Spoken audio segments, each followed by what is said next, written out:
ko po, Mr. Chair, napakarami pong mga fake news na iniugnay po sa akin.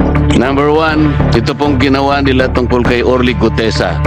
Orly Gutesa is a witness in the Blue Ribbon Committee. He was the lone witness who connected the dots between Saldico and Martin Romualdez. Ngayon gumawa sila ng fake news. Orly Gutesa breaks silence.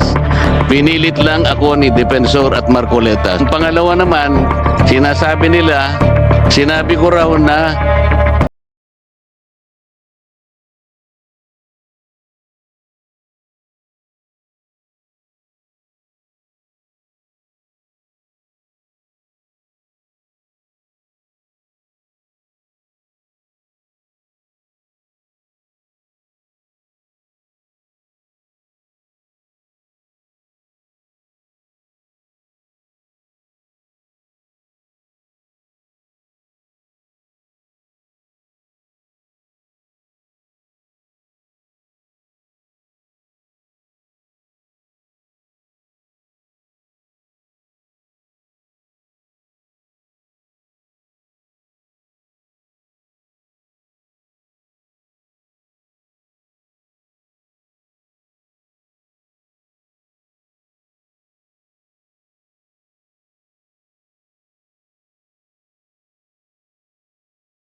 points na ni-raise si Senator Marcoleta, so isa-isahin natin.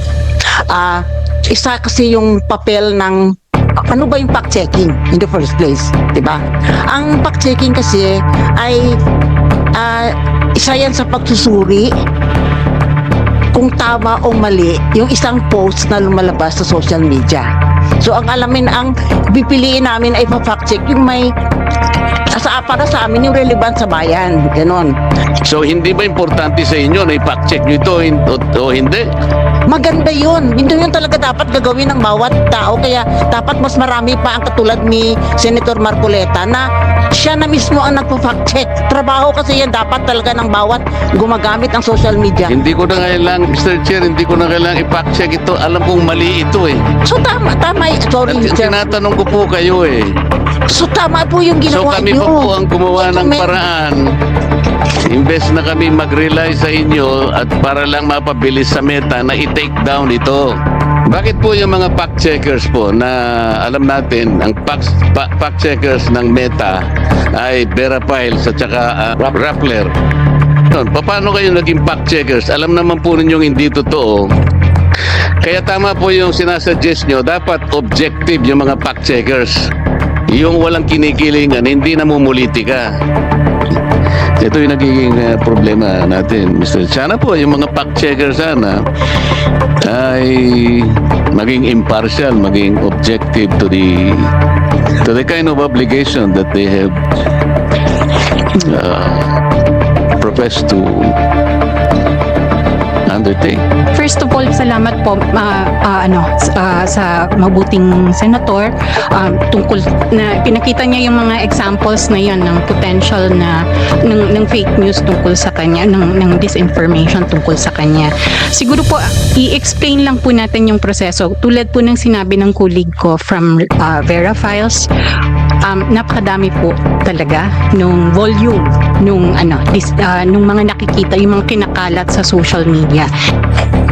Thank you, Mr. Chair. I think we have to thank all guests and invitees in today's hearing on the three very important bills.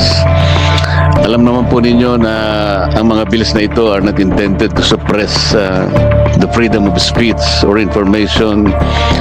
Kung hindi, ito po ay ang tanging layunin lang ay malabanan po natin yung pagdami po ng mga tinatawag nating fake news or disinformation or misinformation.